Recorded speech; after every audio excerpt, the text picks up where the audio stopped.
আজকের রেসিপি ক্ষীর দই। গরমকালে দই খেতে সবারই খুব ভালো লাগে। আর এইভাবে একবার ক্ষীর দইয়ের রেসিপিটা বাড়িতে বানিয়ে দেখতে পারেন। যে কোনো দইয়ের থেকে খেতে অনেক বেশি ভালো হয়। আশা করি দইয়ের রেসিপিটা আপনাদের খুবই ভালো লাগবে।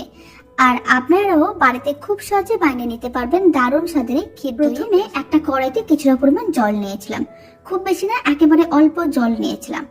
এবার জলটাও গরম হয়ে গেছে। এবার কড়াইয়ের মধ্যে দিয়ে দিচ্ছি 1 লিটার দুধ। এইভাবে যদি অল্প জল দিয়ে দুধটা কড়াইয়ের মধ্যে দেওয়া হয়, তাহলে দুধটা যখন ঘন করা হবে দুধটা কড়াইয়ের নিচে আটকে যাবে না বা লেগে যাবে না। তাই দুধকে যখন ক্ষীরে পরিণত করা হবে এইভাবে অল্প একটু জল দিয়ে দিলে দুধটা কোনো সময় লেগে যাবে না, আর খুব সুন্দরভাবে ক্ষীরটা রেডি হবে। ফ্লেমটা মিডিয়াম টু হাইতে করে দিয়েছি। দুধটাকে খুব ভালো করে গরম করে ফুটিয়ে নিতে হবে। প্রায় 3 মিনিটের মতন ফ্লেমটা মিডিয়াম টু হাইতে ছিল। দুধটা খুব ভালো করে গরম হয়ে ফুটে উঠেছে। এখন দুধটাকে একবার ভালো করে ফুটিয়ে নেওয়ার পরে ফ্লেমটা একেবারে লোতে করে দিতে হবে। আর এইভাবে একবার ভালো করে মিশিয়ে নিতে হবে, যাতে কোনো রকমের স্বর না থাকে। খুব ভালো করে মেশানো হয়ে গেছে। এবার দুধের মধ্যে দিয়ে দিতে হবে মেজারিং কাপের 1 কাপ গুঁড়ো দুধ। এখানে প্রায় 150 গ্রামের মতন গুঁড়ো দুধ আছে। এইভাবে যদি কিছুটা পরিমাণ গুঁড়ো দুধ দিয়ে দেওয়া হয়, তাহলে দুধটা অনেক তাড়াতাড়ি ঘন হয়ে যাবে আর ক্ষীরে পরিণত হয়ে যাবে। তাই এখানে আমি গুঁড়ো দুধ দিয়েছি। আপনারা চাইলে গুঁড়ো দুধটা দিতেও পারেন বা নাও দিতে পারেন। আর গুঁড়ো দুধ দিলে দই খেতে অনেক বেশি ভালো হয়। আপনারা চাইলে শুধুমাত্র লিকুইড দুধ দিয়েও দইটা রেডি করতে পারেন, তার জন্য সময়টা একটু বেশি প্রয়োজন পড়বে। গুঁড়ো দুধটাও লো ফ্লেমে খুব ভালো করে মিশিয়ে নিয়েছিলাম। যদি ফ্লেমটা মিডিয়াম বা হাইতে থাকে তাহলে গুঁড়ো দুধগুলো দলা পাকিয়ে যেতে পারে, তাই লো ফ্লেমে গুঁড়ো দুধটা খুব ভালো করে মিশিয়ে নিতে হবে। এবার আমি দুধের মধ্যে দিয়ে দিচ্ছি 3টে এলাচ।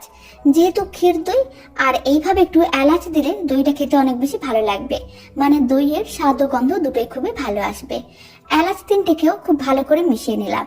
এখন ফ্লেমটা মিডিয়ামে রাখতে হবে আর দুধটাকে ঘন করে নিতে হবে। এইভাবে একটু মাঝে মাঝে নাড়াচাড়া করে রাখতে হবে, যাতে দুধটা কড়াইয়ের নিচে লেগে না যায়। প্রায় 7 মিনিটের মতন রান্না করে নিয়েছিলাম। আপনারা দেখুন দুধটা আগে থেকে অনেকটাই ঘন হয়ে গেছে, আর কালারটাও হালকা চেঞ্জ হয়ে যাচ্ছে, কারণ দুধটা ঘন হচ্ছে। এইভাবে দুধটাকে আরো একটু ঘন করে নিতে হবে। আরো 3-4 মিনিটের মতন রান্না করে দুধটাকে আগে থেকে আরো একটু ঘন করে নিয়েছিলাম। এবার আমি দিয়ে দিলাম 1 মুঠো গুড়ের বাতাসা। আপনারা চাইলে চিনি দিয়েও দইটা বানাতে পারেন। এখানে আমি গুড়ের বাতাসা দিয়ে দইটা বানাচ্ছি। আর এখানে আমি প্রায় 150 গ্রামের মতন গুড়ের বাতাসা নিয়েছিলাম। গুড়ের বাতাসাগুলো খুব ভালো করে মিশিয়ে নিতে হবে আর মেল্ট হওয়ার জন্য অপেক্ষা করতে হবে। প্রায় 2 মিনিট মিডিয়াম ফ্লেমে রান্না করে নিয়েছিলাম। বাতাসাগুলো মেল্ট হয়ে গেছে। এবার মিশ্রণটাকে এইভাবে নাড়াচাড়া করে ঘন করে নিতে হবে। দারুণ স্বাদের ক্ষীর দইয়ের রেসিপিটি বানানোর জন্য খুব বেশি উপকরণের প্রয়োজন পড়বে না, খেতে কিন্তু খুবই ভালো হবে। বাড়িতে একবার হলেও এই ক্ষীর দইয়ের রেসিপিটা বানিয়ে দেখতে পারেন। আশা করি আপনাদেরও খুবই ভালো লাগবে আর নিজেরাই খুব সহজে বানিয়ে নিতে পারবেন। এখন দুধটাকে ঘন করে নিতে হবে। প্রায় 7 মিনিটের মতন রান্না করে নিয়েছিলাম। আপনারা দেখুন দুধটা আগে থেকে অনেকটাই ঘন হয়ে গেছে। এবার ফ্লেমটা অফ করে দিতে হবে আর এইভাবে দুধটাকে রেখে দিতে হবে, কারণ ঠান্ডা হওয়ার পরে দুধটা আরো ঘন হয়ে যাবে। তাই এইভাবেই আমি রেখে দিচ্ছি। ঘন হয়ে ক্ষীরটা আরো খুব সুন্দরভাবে রেডি হবে। প্রায় 10 মিনিট এইভাবে রেখে দিয়েছিলাম। গরম ভাবটা অনেকটাই কমে গেছে, হালকা গরম আছে। এই অবস্থায় খুব ভালো করে মিশ্রণটাকে আর একবার নাড়াচাড়া করে নিতে হবে। আপনারা দেখুন ঠান্ডা হওয়ার পরে মিশ্রণটা আরো অনেকটাই ঘন হয়ে গেছে আর বেশ সুন্দরভাবে ক্ষীরে পরিণত হয়ে গেছে। হালকা গরম আছে, এই অবস্থায় দইটা রেডি করতে হবে। তার জন্য এই সময় মিশ্রণটির মধ্যে দিয়ে দিচ্ছি 2 চামচ টক দই। আর এখানে আমি জল ঝরানো 2 চামচ টক দই নিয়েছি। টক দইটা খুব ভালো করে মিশ্রণটার সঙ্গে মিশিয়ে নিতে হবে, মানে ক্ষীরের সঙ্গে টক দইটা খুব ভালো করে মিশিয়ে এইভাবে প্রায় 2 থেকে 3 মিনিট মিশ্রণটাকে ভালো করে ফেটিয়ে নিতে হবে। যত ভালো করে মিশ্রণটাকে দই বানানোর সময় ফেটানো হবে, দইটা খেতে তত বেশি ভালো লাগবে।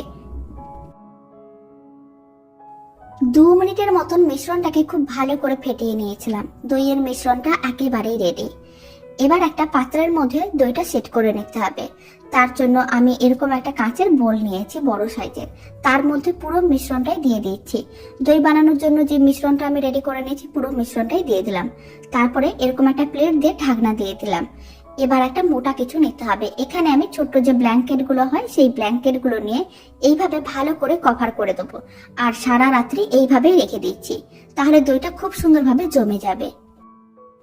সারা রাত্রি দইটি এইভাবে রাখার পরে 1 ঘন্টা আমি ফ্রিজেও রেখে দিয়েছিলাম, যাতে দইটা ঠান্ডা হয়ে যায়।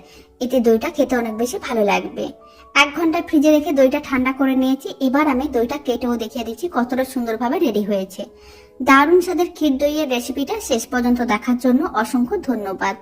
ভালো লেগে থাকলে আপনারা যদি ফেসবুক থেকে দইয়ের রেসিপিটা দেখছেন, পেজটিকে ফলো করে নেওয়ার অনুরোধ রইল। ইউটিউব থেকে দেখলে চ্যানেলটি সাবস্ক্রাইব করে নেওয়ার অনুরোধ রইল।